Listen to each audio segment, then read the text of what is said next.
Paz seja convosco, igreja. Amém? Amém. Graças a Deus.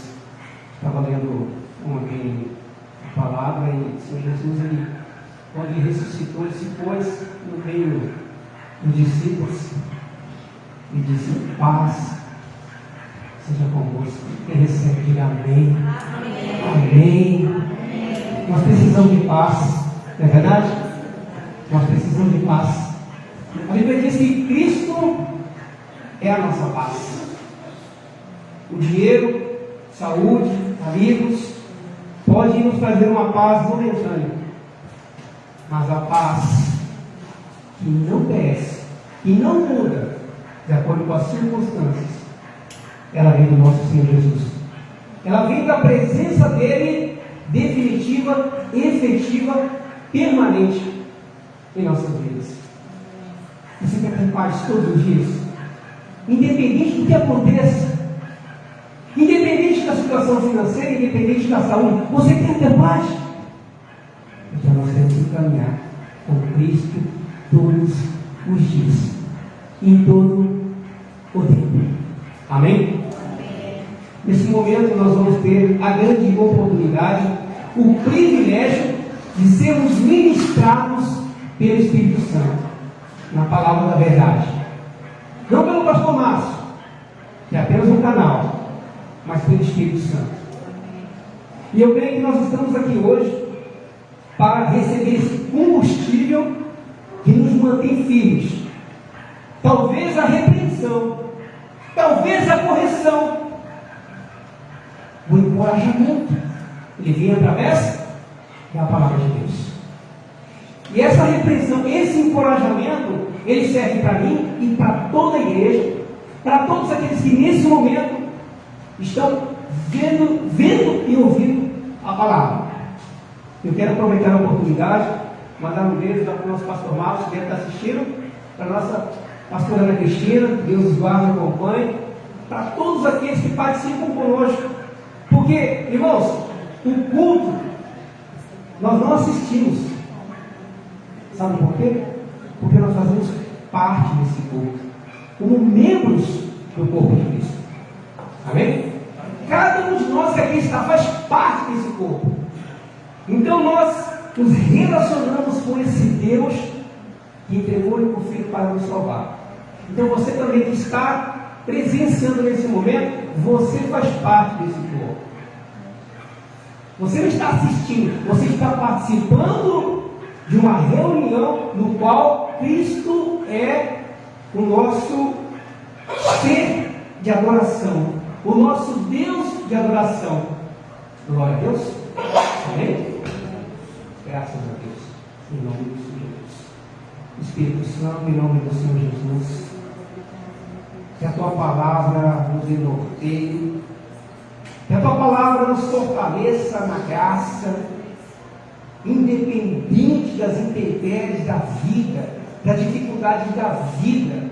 Que a Tua palavra, ó Deus, venha nos firmar na rocha a cada dia, para que sejamos o Teu sal nesta terra, para dar sabor, a Tua luz nesse mundo, para dissipar as trevas. Concede-nos graça, Pai. Concede-nos graça. Que a Tua palavra ela conclua todo o objetivo pela qual nos foi concedida. Amém? E graças a Deus.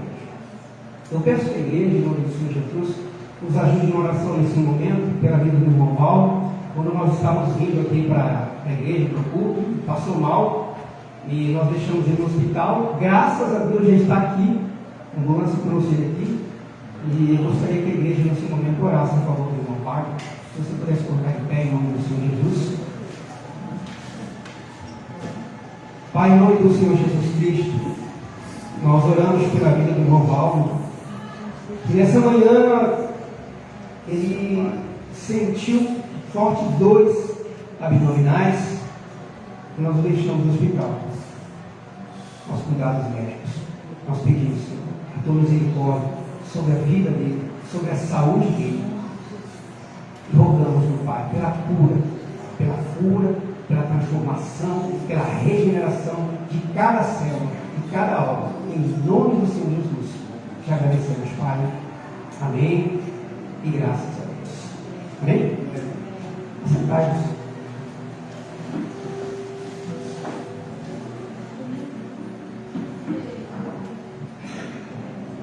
Amados, eu gostaria de, antes de ministrar a palavra, de salientar algumas coisas que nós temos visto e ouvido. Nós temos ouvido falar muito de cura, libertação. Amém? Mas temos ouvido falar pouco de arrependimento, de reconciliação. Nós temos ouvido falar muito de pregadores famosos, que tem milhões de seguidores na internet. Tal pregador vai estar aqui, vai estar acolá. Mas nós temos ouvido falar pouco de Jesus Cristo. A impressão que nós temos é que o nosso Senhor e Salvador está sendo substituído por ídolos na mídia. Isso é desastroso para a nossa fé. Por que desastroso? Porque a rocha da nossa vida, que sustenta a nossa vida na fé, é o Senhor Jesus. É Ele quem nos sustenta mediante as adversidades. É Ele que mantém acesa a chama da vida eterna em nossas vidas. E se nós alicerçarmos a nossa vida num pregador famoso, ou apenas em cura e libertação, nós sabemos que cura e libertação faz parte de todo o pacote do reino de Deus. Sabemos. Mas desde que isso não se torne o fundamento, o alicerce, a base da nossa fé. Amém? Porque coisas passageiras não podem ser o alicerce da nossa fé, mas sim o Deus que é atemporal, que não depende do tempo, que não está preso ao tempo como nós estamos. O Deus que é sempre eterno, sempre existiu e sempre vai existir. Então nele nós estamos e estaremos seguros todo dia. Então cuidado com convites milagrosos, com convites de pregadores famosos. Muitos não falam nem de Jesus. Muitos falam de você desenvolver dentro de você a capacidade de amar por si próprio e não através do Espírito Santo. Porque é o Espírito Santo que produz em nós o amor, a paz, a alegria, a longanimidade, a paciência, o domínio próprio. Todas as virtudes de Deus é o Espírito Santo quem desenvolve dentro de nós. Então nós temos que estar atentos, irmãos, porque a Bíblia diz que nos últimos dias muitos seguiriam mestres segundo seus próprios conselhos. E já está acontecendo nessa época. Mestres que são excelentes em retórica. Retórica, para quem não sabe, é a arte de bem falar, de falar bem, de ser convincente. E eles são convincentes, arrebatam milhões de seguidores. Mas será que Jesus Cristo está sendo pregado? Será que o arrependimento que traz a reconciliação para com Deus está sendo pregado? Pastor, por que o senhor está falando de reconciliação? Reconciliar é conciliar, ajustar, voltar ao relacionamento. Então, reconciliar, o que acontece no reconciliamento? É quando nós, através do Senhor Jesus, a inimizade que foi feita lá no Jardim do Éden, ela é quebrada. E nós somos reconciliados com Deus através da pessoa do Senhor Jesus, pelo seu precioso sangue. Amém? Amém? Então, pouco se fala em reconciliação. O que a mídia, na sua maioria, a mídia são os meios de comunicação em massa, Facebook, WhatsApp, Instagram. Eu uso também, mas é uma faca de dois gumes. Então, meus amados, tem trazido para nós reconciliação, arrependimento, ou apenas um bem-estar momentâneo que não te sustenta na fé? Então nós temos que observar. A palavra verdadeira, ela tem que conter Jesus Cristo. A palavra verdadeira, ela tem que conter arrependimento. A palavra verdadeira tem que conter reconciliação. E além de tudo, ela tem que ter base bíblica. Base bíblica. Tem que ser fundamentada na Bíblia. Não em versos soltos. O que são versos soltos, pastor? É quando alguém pega um versículo, manipula ele para expressar o que ele pensa e não o que de fato é. Nós sabemos que o diabo manipulou versículos na Bíblia contra Jesus no monte. Amém? Então, para que nós venhamos a entender todo o contexto, nós temos que ler o texto e cuidar com versos soltos. Então, não podemos ficar à mercê, amados irmãos, à mercê de pregadores famosos, mas através da Bíblia, da leitura da palavra, ter conhecimento, esse conhecimento nos libertar e ser combustível para a nossa fé. Glória a Deus. Amados, quem aqui, vou fazer uma pergunta redundante, quem aqui quer a salvação? A maioria, né? Glória a Deus, ninguém quer. Ardentemente, todos os dias. Para ter a salvação, nós temos que ter um Salvador. Amém? Quem é o nosso Salvador? Jesus. Quem é o nosso Salvador? Jesus Cristo. Só que para nós termos um Salvador, nós primeiramente, nós temos que ter um Senhor. Jesus Cristo, Ele não é apenas o nosso Salvador, Ele também é nosso Senhor. Senhor, Mestre, Rei. Então vamos colocar assim: aqui está a minha salvação. Um exemplo, amém? Eu estou aqui, nós estamos aqui, a salvação está ali. Para mim chegar até a salvação, existe uma transição, existe um trecho, existe uma ponte, na qual é o senhorio de Deus, através do Senhor Jesus, sobre as nossas vidas. Como é que funciona isso, pastor? Para mim chegar no Salvador, eu tenho que ter primeiro um Senhor. Amém. Por que Jesus é Senhor? Porque nós somos servos.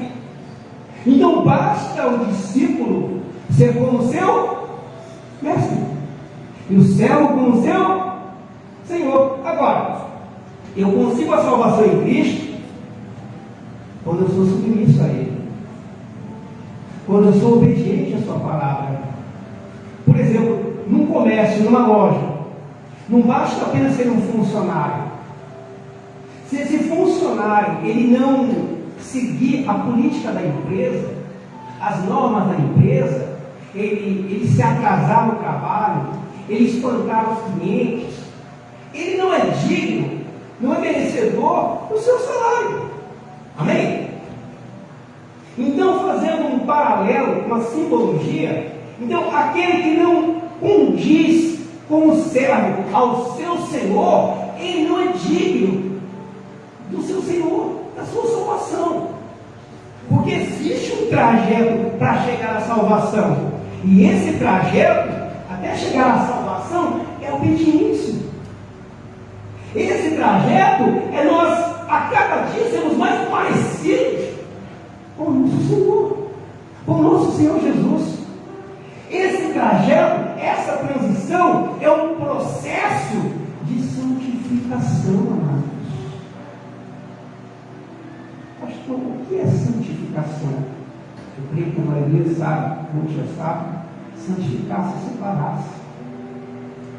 Separar-se do pecado. O Senhor Jesus ele disse: o mundo jaz no maligno. O mundo está no maligno. Eu pergunto para a igreja: como é que são as coisas aí fora? Como é que está o relacionamento social entre as pessoas? Como estão os casamentos? Como está o relacionamento entre pais e filhos? Está tudo ok? Tudo bem? A grande maioria certamente vai dizer que não. Está difícil. Filhos rebeldes, filhos manipulados pelo celular, casamentos se desfazendo. Por quê? O que falta? Todo mundo quer paz, não quer? Jesus disse que é a paz. Será que Jesus não está pela metade de nossas vidas? Será que meu relacionamento com Jesus Cristo não está pela metade? Porque eu não posso acreditar que se na totalidade Cristo está em nossas vidas, eu amá-lo de todo o meu corpo, alma e espírito, e receber dele somente a metade.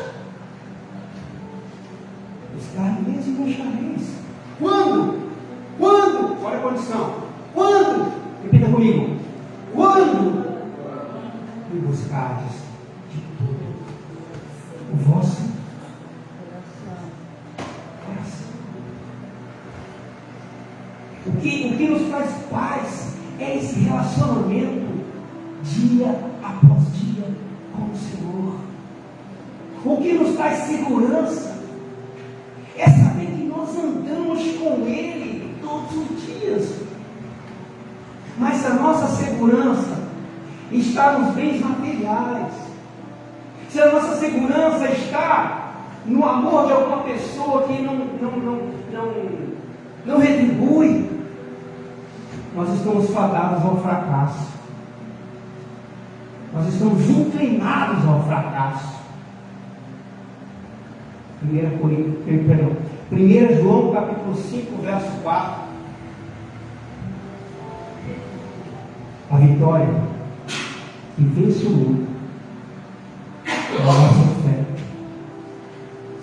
Você quer vencer o mundo? Você quer vencer o sistema mundano? A gente às vezes vê, ouve notícias, vídeos tão estarrecedores, cruéis. Você quer vencer o sistema mundano? Você quer vencer o mundo?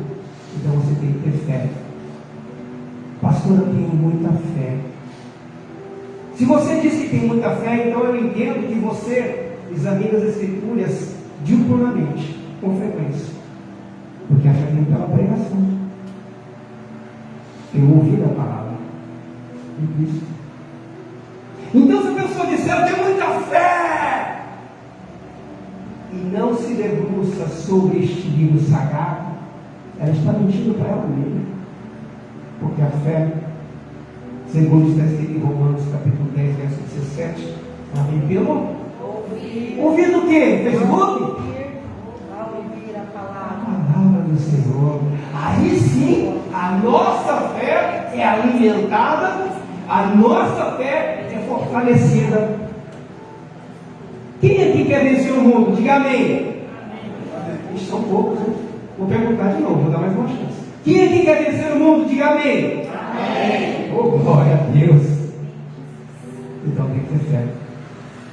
E a fé vem pelo ouvir. A fé vem pela palavra de Deus. Não adianta você querer receber um salário sem você trabalhar, meus irmãos. Não adianta. Eu digo isso para mim também. Eu digo isso para mim também. Eu não sou digno de um salário se eu não trabalho. Então como é que você vai ter fé? Se debruçando aqui, ó. Pastor, não tenho tempo. É mesmo? Não tem tempo? Eu sou pai de família. Eu sou empresário. Eu também ajudo a cuidar de ovelhas. Eu tenho tempo.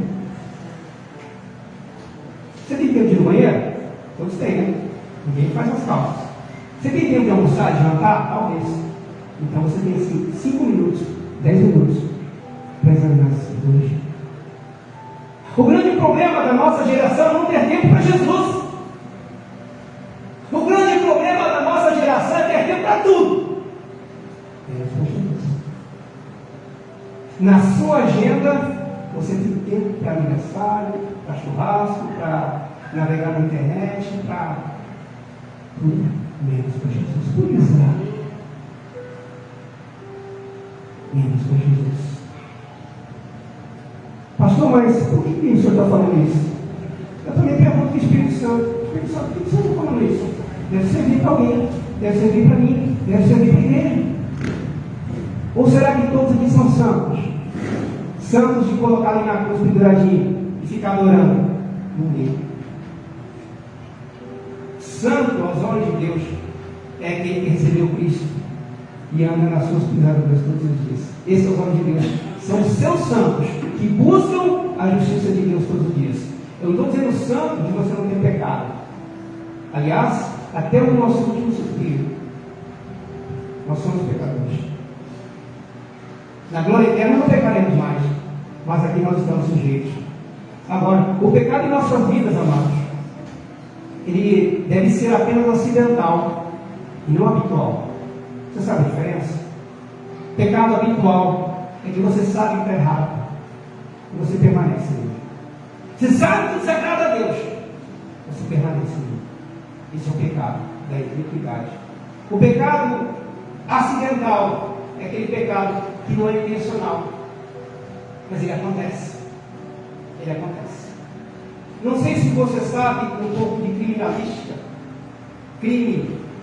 Existem os dois crimes mais conhecidos. Um crime é o crime, quem sabe dizer? Foi um crime, aconteceu um crime, um atropelamento, né? Ele foi intencional, com intenção de matar, foi premeditado. O outro não. Ele ia passando, de repente uma criança correu na frente, pum, bateu na criança, ou no acidente. Então, para ilustrar melhor o pecado habitual e o pecado acidental, você não tinha intenção de atropelar uma criança, mas ela passou na sua frente. Pecado habitual é aquele que, quando eu passar na frente daquela escola, naquele horário, que as crianças estiver saindo, eu vou atropelar uma criança. Isso é premeditado. Esse é o pecado da iniquidade, que nós devemos expurgar na nossa vida, expelir, ter aversão dele. Pastor, eu não consigo me distanciar do pecado. Sabe por quê? Porque talvez você tenha tentado com as forças do seu braço. Mas quando o nosso Senhor Jesus, ele toma frente da batalha, ele é o Senhor dos exércitos. Ele vence qualquer batalha. Aí sim, nós teremos êxito. Nós teremos vitória. Glória a Deus. Amados irmãos, eu peço que você abra a sua Bíblia no livro de Romanos, Epístola de Paulo aos Romanos, no capítulo 6, em nome do Senhor Jesus. Epístola de Paulo aos Romanos, capítulo 6, verso 15.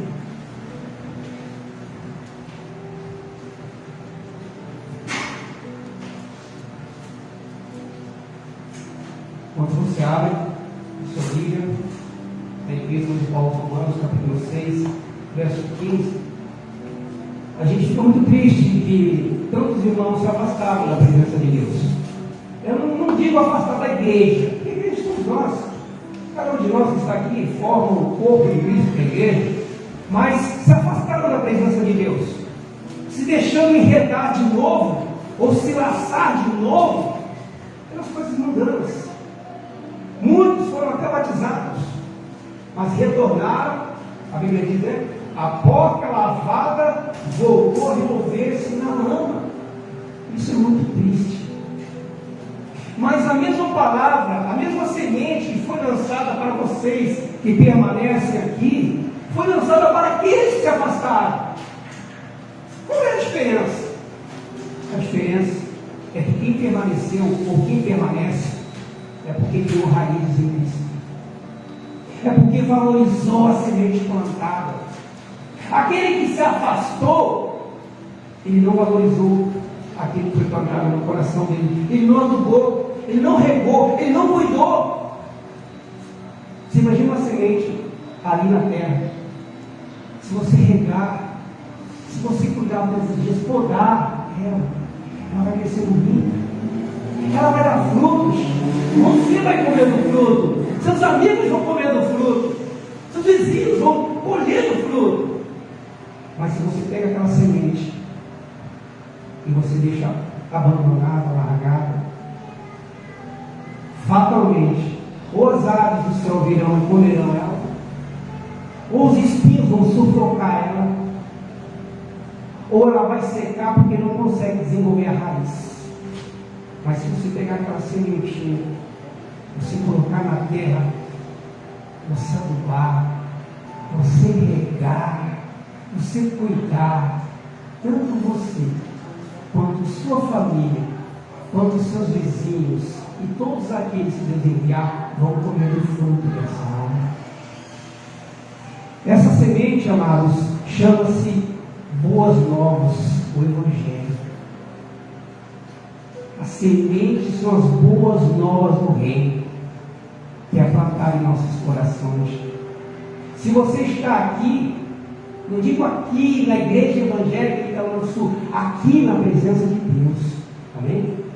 Aqui na presença de Deus, e permanece na presença de Deus, é porque você tem cuidado dessa semente. Você tem adubado, você tem regado, e você vai colher o fruto dessa árvore. Glória a Deus. Mas no tempo de Deus, não no nosso tempo. Até porque Deus é nosso Senhor e Salvador. Então é Ele que, irmão Júnior vai receber aquela promessa tal dia. Irmã Elisângela vai receber a promessa dela tal dia. Ele é Senhor. Ele é o dono do tempo. Amém? Glória a Deus. E o esperar em Deus, ele está vinculado, amados, com a confiança. Se eu aguardo alguma coisa de alguém e me desespero, isso dá a entender que eu não confio que aquela pessoa vai me entregar aquilo que ela tem para me entregar. Agora, se eu confio que ela vai me entregar, não sei o dia, não sei a hora, mas eu descanso, é porque eu confio que ela vai me entregar, mais cedo ou mais tarde, ela vai me entregar. Amém? Glória a Deus. Isso alegra o coração de Deus, porque isso também está vinculado à fé. Fé é você ter certeza. Fé é materializar aquilo que ainda não existe. Fé é trazer lá do futuro para o presente, na sua espiritualidade, que você já recebeu, mesmo não tendo tocado na sua bênção, mesmo não tendo degustado a sua bênção. Glória a Deus. Epístola de Paulo aos Romanos, no capítulo 6, verso 15, amém? Todos encontraram? Sim. Também está disponível aqui, projetado em nome do Senhor Jesus. Diz assim, amados: e daí? Aqui o apóstolo Paulo, essa página não. Havemos de pecar porque não estamos debaixo da lei, e sim da graça? De modo nenhum. Ao mesmo tempo que Paulo lhe faz uma pergunta, ele coloca a resposta, a exclamação. Por quê? Ele havia pregado a graça, havia dito para o povo que não estavam mais debaixo da lei, e sim da graça. Aí o povo deduziu, os irmãos deduziram: peraí, se eu não estou mais debaixo da lei, porque a lei nós entendemos, o que é o pecado? O que é o pecado, irmãos? É a transgressão da lei. Por exemplo, tem uma faixa contínua, aí você passa, então você está transgredindo. A placa marca 110, você está 150, você está transgredindo. Então o pecado, a transgressão, é você infringir a lei. Amém? Então ele deduziu: se eu não estou mais debaixo da lei e sim da graça, então eu posso pecar à vontade, não tem problema. Então eu vou continuar no meu erro, eu vou continuar adulterando, eu vou continuar mentindo, vou continuar traindo, vou continuar roubando, passando os outros para trás, está tudo bem. Eu não estou debaixo da lei, estou na graça, debaixo da graça. Então as pessoas começaram a pensar assim. Mas eu digo para você, se você está numa rodovia e o governo manda tirar aquelas placas de velocidade, só pode até 110, ele tira a placa. Mas se você correr, você não corre risco de se acidentar da mesma forma? Sim ou não?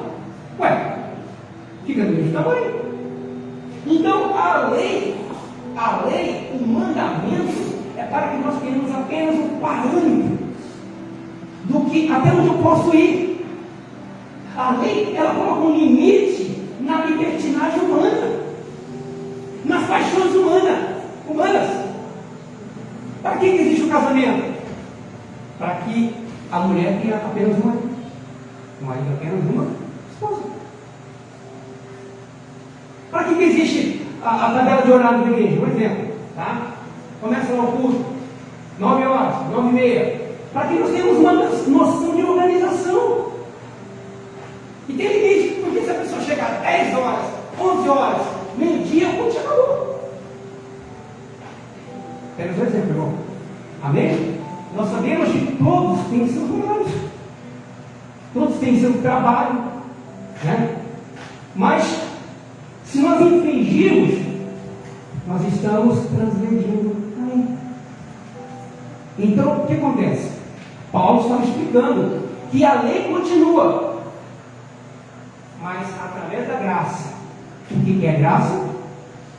É o favor de Deus para as nossas vidas, mesmo não sendo merecedores. O mérito de Cristo na cruz nos libertou do poder da lei. Os méritos de Cristo na cruz nos libertou do poder do pecado. Como assim, pastor? Quando nós depositamos a nossa salvação em Cristo, o mérito é todo dele. Ninguém consegue se salvar. Nem o mais afastado do pecado, o ser humano não consegue se salvar. A salvação só por meio de Cristo. Só por meio. Não tem Antônio, não tem João, não tem Maria, é Jesus. É Ele quem se ofereceu para tomar o pecado que nos levaria para a morte eterna. É Ele quem se ofereceu para levar sobre o corpo dele a nossa maldição. É Ele quem se ofereceu para beber o cálice da ira de Deus que viria sobre as nossas vidas, que viria sobre os nossos filhos. Porque eu, como pai, se eu não busco a Deus, fatalmente meus filhos não buscarão. Não buscarão, porque normalmente, não uma regra geral, quando os pais não buscam, os filhos também não se interessam. Há casos que os pais não buscam, o filho começa a buscar, mas são poucos casos.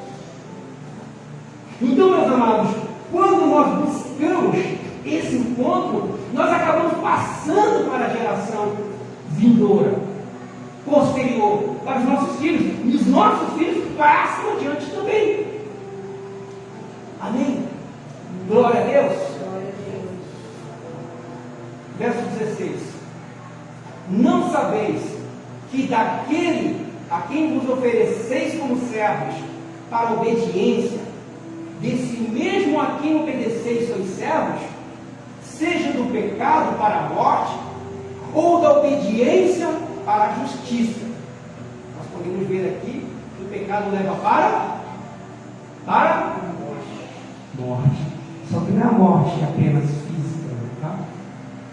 É a morte eterna. E a obediência leva para justiça. Mas o que tem a ver justiça? A justiça de Deus, ela nos justifica. O que é justificar? É inocentar da condenação. A nossa acusação, ela foi posta sobre o réu chamado Jesus. A acusação que te condenaria para o inferno foi posta sobre Jesus. Ele recebeu a minha maldição, a sua maldição que te condenaria. Essa semana eu estava vendo um vídeo da irmã Selma. As pessoas, você também deve ter visto, as pessoas, a reação das pessoas que receberam uma condenação. A reação de cada uma, terrível. Muitos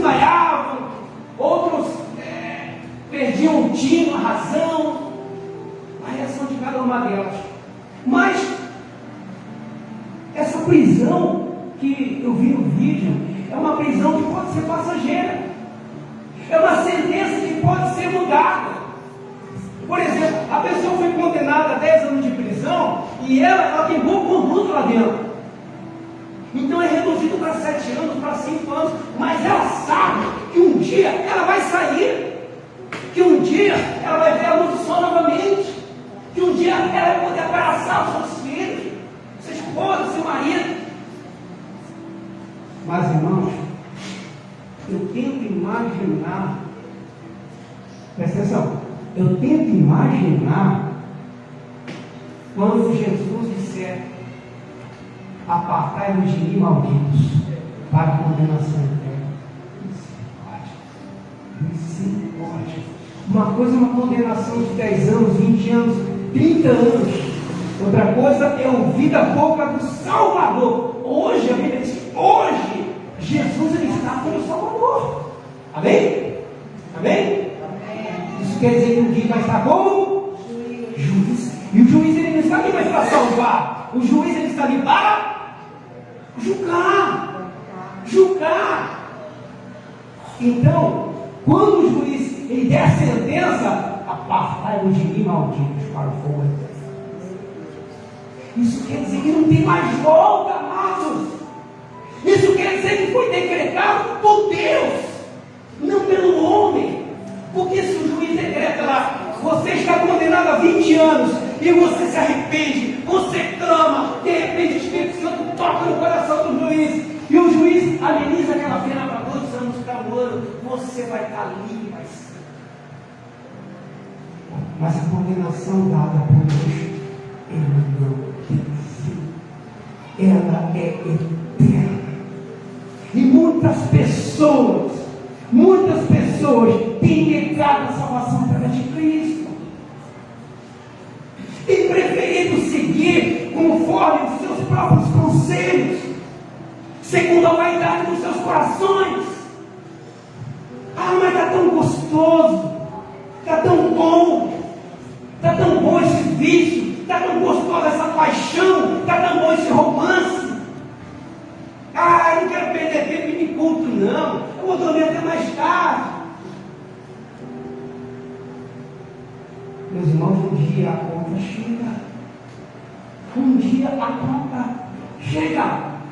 Entenda bem, eu não estou dizendo que você, que nós somos salvos pelos nossos méritos, não. Isso é heresia.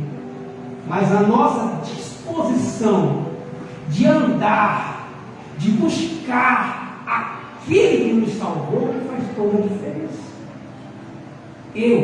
Nós depositamos todo o mérito salvífico em Cristo.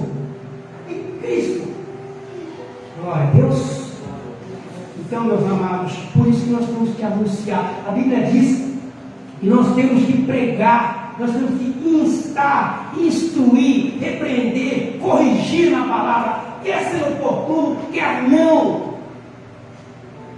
A Bíblia nos conta na parábola de Lázaro e o rico, que quem estiver lá embaixo vai ver quem está lá em cima. Quem está em cima vai ver quem está lá embaixo. E você já imaginou vendo aquele irmão que você deixou de pregar para ele ardendo?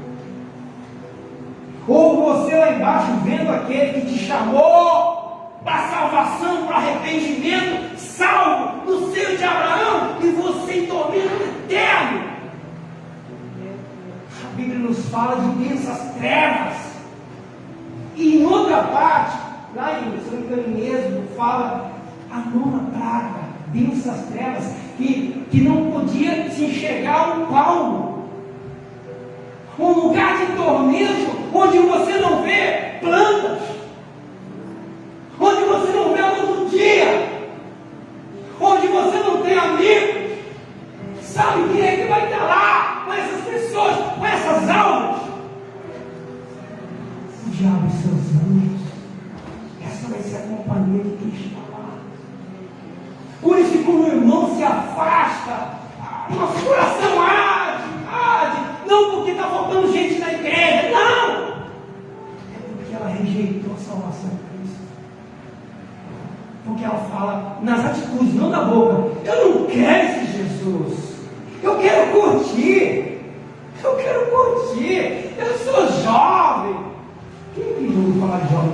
15 anos, 16 anos. A Bíblia diz que o tempo da conversão se chama hoje. Hoje é o tempo da conversão. Hoje é o tempo da salvação. Pastor, meu filho está numa situação difícil, rebelde. Eu pergunto para você, pai, para você, mãe, você pode mudar essa situação? Eu conheci, você já perguntou de tudo.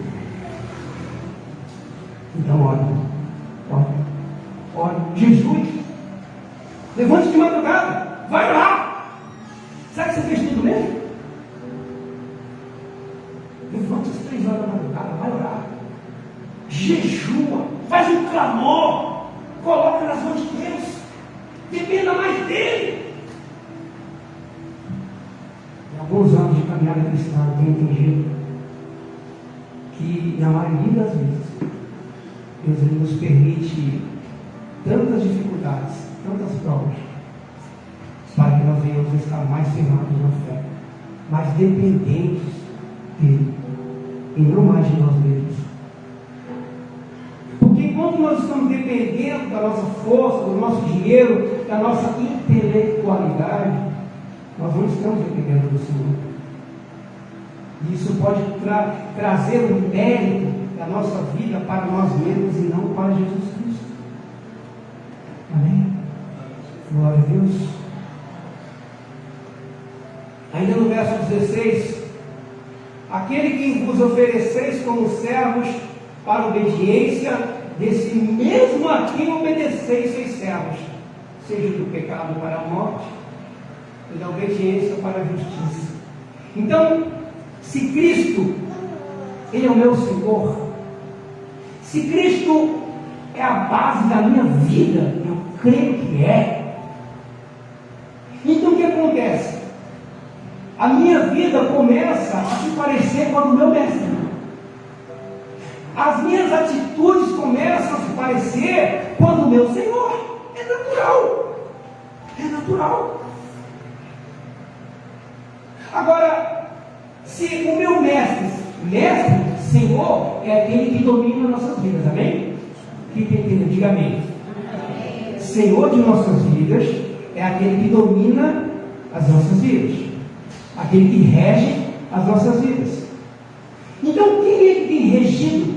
Quem é que tem norteado, dado direção nas nossas vidas? Será que é um vício? Será que é uma pessoa mortal? Será que é uma situação? Nós temos que cogitar sobre isso todos os dias. Porque se o mestre da minha vida, o meu Senhor, é Jesus de fato, a cada dia eu me pareço mais com Ele. Amém? A cada dia eu produzo fruto do meu mestre. Eu me aproximo da santidade, que é o processo. Voltando um pouco lá na frente, irmãos, para você chegar ao Salvador, o processo de santificação é o senhorio dele em nossas vidas. Amém? O senhorio de Jesus em nossas vidas é o domínio que Ele tem sobre a nossa vida, é a nossa submissão junto a Ele. Glória a Deus. Continuando, amados, verso 17: mas graças a Deus, porque outrora, ou seja, em outras épocas, escravos do pecado, contudo, ou entretanto, viestes a obedecer de coração a forma de doutrina a que fostes entregues. O que é doutrina? Ensino. É uma educação na justiça de Deus. Amém? Então, Paulo estava dando graças a Deus, porque o Evangelho ele foi exposto para os irmãos. E os irmãos abraçaram aquele Evangelho e foram feitos servos da justiça. Falo como homem, por causa da fraqueza da vossa carne. Assim como oferecestes os vossos membros para a escravidão da impureza, olha só, Quando o pecado ele é senhor do nosso corpo, então nós estamos usando um corpo que é templo do Espírito Santo para glorificar quem? O pecado. Quem é o dono do pecado? Quem é o pai da mentira? É mais fácil, né? Exatamente. Então, quando eu uso esse templo, que é a habitação do Espírito Santo, para o pecado, eu estou servindo a Jesus ou estou servindo o diabo? Pastor, não fala diabo, é feio. Fala de coisa ruim. Fala capiroto. Tem pessoas que falam assim? O diabo é real, ele existe. Quem sabe qual é a função principal do diabo? Ou as 3 principais funções do diabo? Quem sabe? Está lá em João 10:10. Mas ó. E se ele entrar no seu casamento, o que ele faz? Se ele entrar na sua vida familiar, o que ele faz com seus filhos? Se ele entrar no seu trabalho, o que ele faz? O que nós temos feito para evitar? Não vi. Orar, buscar, jejuar. Amém? Glória a Deus. O Senhor Jesus disse para os discípulos quando ele subiu no monte para orar: orai e vigiai, para que não entreis em. A tentação nos leva a conceder o pecado. Orai e vigiai. Então não basta apenas orar, tem que vigiar. O que é vigiar? É não se expor à tentação. Se eu sei que em determinado lugar, determinada ocasião, pode acontecer o pecado, eu não vou para lá. Eu vou evitar. Amém? Glória a Deus. Se eu sei que ficar sozinho com a minha namorada, com o meu namorado, em determinado lugar, em determinada ocasião, pode acontecer o pecado, eu vou evitar. Glória a Deus. Amém. Continuando aqui, amados.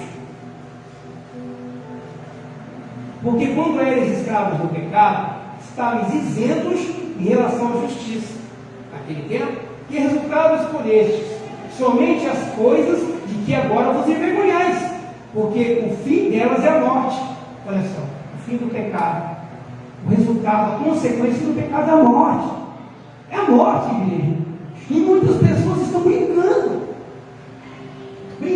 talvez com o pensamento: ah, mas Deus é amor, Deus é misericórdia. É verdade, lá em Lamentações 3 está escrito.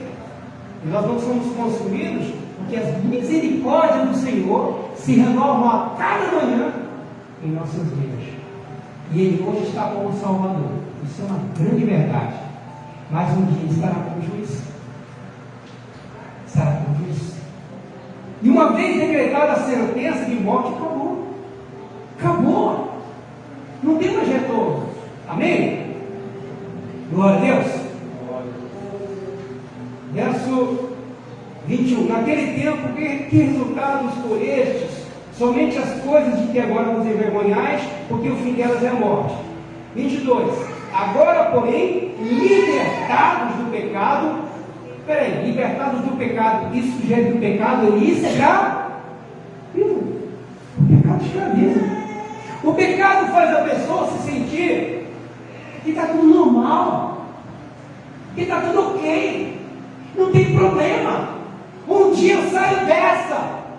O pecado ele escraviza, ele aprisiona. Se ele aprisiona, você imagina uma grade em que a pessoa está lá dentro sem a chave. Não consegue sair. Quem é que tem a chave para libertar da prisão? Quem é que tem a chave? Quem? Jesus Cristo tem a chave. Tem a chave para libertar da prisão, para libertar da escravidão do pecado. Aleluia. Aleluia. Glória a Deus. Verso 22. Finalizando o verso 22. Agora, porém, libertados do pecado, transformados, olha aqui, toda uma transformação. Amém? Transformados em servos de Deus, tendes o vosso fruto. O que são frutos em nossas vidas? Atitudes, caráter. Tendes o vosso fruto para santificar.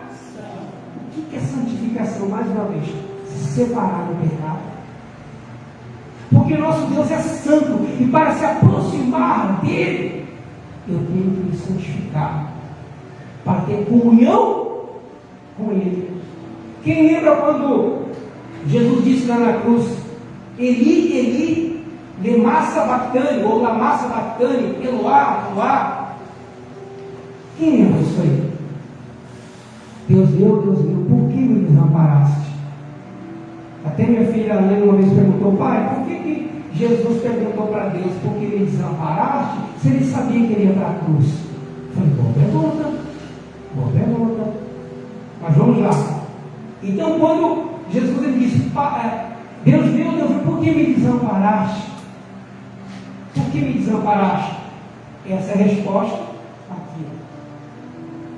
Santificação. Quando os pecados do mundo, quando os meus pecados, os seus pecados recaíram sobre Cristo, como Deus é santo e não compactua com o pecado, ele teve que se ausentar de Jesus por aquele momento, para que Jesus recebesse os nossos pecados. Por isso Jesus disse: Deus meu, por que me desamparaste? Naquele momento, o Senhor Jesus recebeu todos os nossos pecados. E Deus Pai se ausentou porque não compactou com o pecado. Então, quanto mais nos santificamos dia após dia, mais nos parecemos com Cristo, mais próximos e mais comuns estamos com o nosso Deus. Amém? Pastor, mas isso é semanal, é mensal, é anual? Não, até o fim da nossa vida, até o último suspiro. Como disse o apóstolo Paulo: combati o bom combate, completei a carreira, guardei a fé. A fé é um instrumento que nos leva à salvação. Efésios capítulo 2, verso 8: porque pela graça sois salvos mediante a fé. Isso não vem de vós, é dom de Deus, não de obras, para que ninguém se glorie. Então conserve a fé, alimente a fé todos os dias. A fé é alimentada através do ouvir da palavra. A fé é alimentada através do contato com as Escrituras, da exposição da verdade. Mais uma pergunta redundante: você quer ver a tua família salva na glória eterna? Quem quer ver a família salva na glória eterna? Amém. Então, alimente a sua fé, porque através da sua vida, através das suas atitudes, as pessoas à sua volta, a família, eles vão querer ou não conhecer Jesus. Vamos perguntar para cada um de nós: Márcio, se as pessoas, tua família, olhar para a tua vida, elas vão querer conhecer Jesus ou não? Creuza, não responde, é você mesmo. Se sua família olhar para a sua vida, elas vão querer conhecer Jesus pelas suas atitudes ou não? Aladinho, se tua família olhar para a tua vida, eles vão ter desejo de conhecer Jesus? Nosso Aladinho mudou completamente. Nossa, ele é um homem paciente, ele é um homem amoroso, um homem alegre. Eu vejo amor na vida dele, eu vejo o fruto do Espírito Santo. Jesus mudou a vida dele. Será que na nossa vida é assim? Quando a nossa família olha para nós, ela sente vontade de conhecer Jesus, ou fala assim: para que eu vou na igreja? Ele está indo na igreja, já está indo na igreja, e é pior que eu. Que testemunho que nós damos de Jesus? Que testemunho que nós damos de Cristo? Eu pergunto isso para mim mesmo, porque o pecado como diz Deus, para Caim, o pecado já à porta, mas o pretinho dominado. O pecado está assim, ó. O Júnior vai querer hoje? Ó, seu Chico, vai querer hoje? Eu sou o pecado, hein? Está entendendo? Todo dia, o pecado está na porta da sua vida, te convidando para desanimar, para desistir. Não tem jeito. Não tem jeito. Como você não tem jeito? Como você não tem jeito? Jesus não já te salvou pelo sangue dele? Por que não tem jeito? Meu irmão, minha irmã, você ganhou a vida eterna. O maior preço. Eu pergunto, igreja, quem na vida de vocês já morreu na cruz para salvar, não sei Jesus? Para salvar sua alma? Quem morreu? Alguém já morreu na cruz por você, não sei Jesus? Internet? Algum parente próximo chegado que te ama muito? Não? Não existe? Eu não estou lembrando de ninguém que diz que morreu na cruz por mim para me salvar. Só ele. Só ele. Só ele! Porque ele por ele está aqui. Glória a Deus. Verso 23 para finalizar. Olha só a recomendação. Porque o salário do pecado é a morte. Repitam após mim. Porque o salário do pecado é a morte.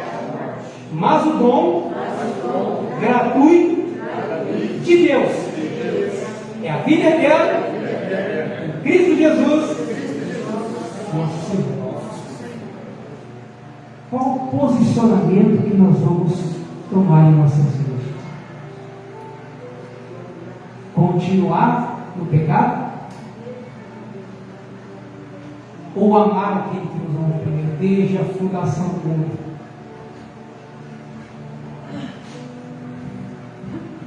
Quem aqui já na estrada já viu algum caso, já passou por isso, em que você ultrapassou muita velocidade, lá na frente tinha uma blitz e o policial ia te multar, mas aí você resolveu agraciar ele para te liberar, ou ele pediu, né, para você uma recompensa para te liberar. Alguém já passou por isso? Ou já viu uma situação dessa?